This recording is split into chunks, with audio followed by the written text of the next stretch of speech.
La justice allemande a tranché, mais le débat n'est pas clos pour autant. La Cour administrative a estimé qu'il était justifié d'interdire les vieux diesels dans les villes les plus polluées à certaines conditions. À Düsseldorf, l'une des deux villes directement concernées par cette décision, les réactions sont mitigées.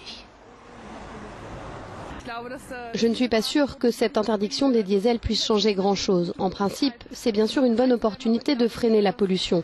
Mais je ne pense pas que cela va résoudre le problème fondamental.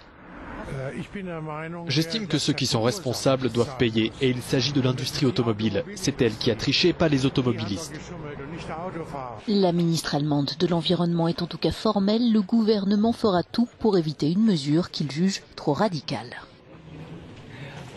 Mon objectif est et demeure que ces interdictions de circulation n'entrent pas en application, parce que nous pouvons maintenir la qualité de l'air par d'autres moyens. Plutôt que de demander aux villes en première ligne d'interdire les véhicules au gazole les plus anciens, les municipalités et les associations de défense de l'environnement réclament un système national sous la forme d'une vignette. Aux constructeurs aussi d'assumer leur part, estime la Fédération des clubs automobiles.